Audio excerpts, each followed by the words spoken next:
Simon, delighted to have you here today, and thank you very, very much for your time. Very pleased to be here. Thanks for asking me. You have an extensive career within global business services and broader finance transformation leadership roles with some highly prominent businesses with some high profile and very complex transformation programs. So very, very keen to get your insight on strategic transformation. And I guess in particular during periods of change and disruption within our markets. So in your opinion, how do you balance investment in long-term transformation with the need for short-term cost control and profitability? I don't think there's any secret sauce, really. My thoughts and comments around this would probably fall into three categories. The first is very good planning, sequencing, thinking about the work breakdown of whatever the transformation program you're doing. The second area is when you're going into a particular area,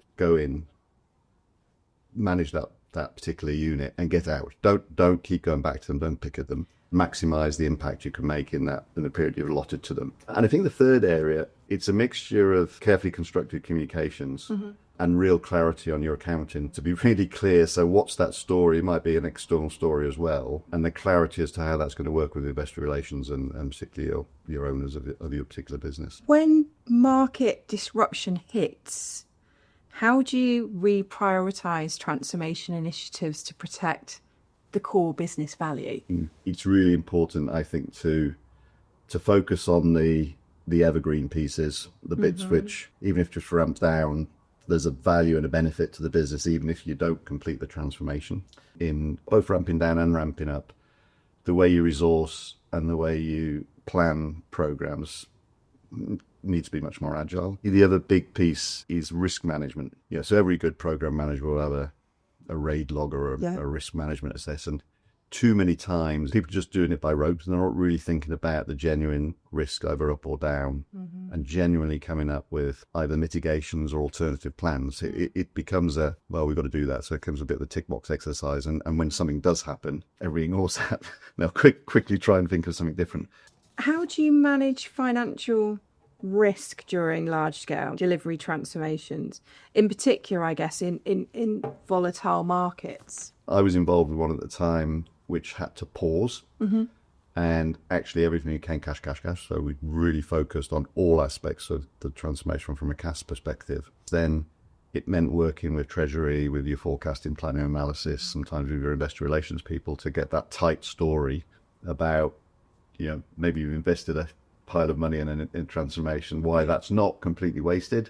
What mindset shift is needed in the finance organisation to support rapid change? To deliver whatever the needs of the enterprise are, you have to get into that agile. You've got to be ready to stop things, start things pretty quick, and having that mindset, and don't hang on to hobby horses or things you've been working on for so long and almost finished. You've got to shift to whatever's the needs and away from a service obsessed that where I want to do the very best for this particular enterprise. You just need to do what the enterprise needs. So this was service obsessed to agile. Is kind of the first one I think about. And the second one, you have to get into what I'll call an entrepreneurial mindset.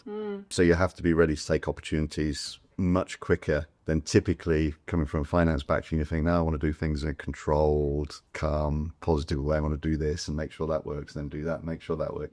What role does the CFO play in aligning finance, operations and technology leaders? Because obviously that's going to be a really key part in delivering successful transformation. A huge part of the CFO role is risk management and combining that with financially steering and advising through whatever the business objectives and transformations are. And of course, a number of these transformations or a number of these separate functions are investment hungry. So ensuring that there's both a sequencing but also a tie-up and a synchronization of where those functions are wanting to go is a critical role that the CFO can play, because it starts and finishes with typically what's the financial benefit. Of course, all have transformations or have experience, effectiveness, all those other good benefits. But I think the role the CFO has is, at the end of the day, the bottom line is they're all got to deliver a financial benefit, typically.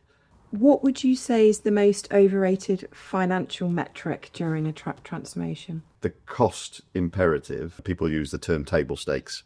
You have to have a cost imperative. But if it's just about that and it becomes overrated, it's either for me a lost opportunity or it's a misdirected transformation, if you like. So particularly, thinking about what I call the 3 E's. So efficiency, yes, that's where your cost bit comes in. Effectiveness, most of the transformations I've been involved now for over 20 years, cost, we either just about got there or missed it slightly, whether that's control, in my world, control, additional cash, working capital, whatever it might be, benefits, improved insights in reporting, etc.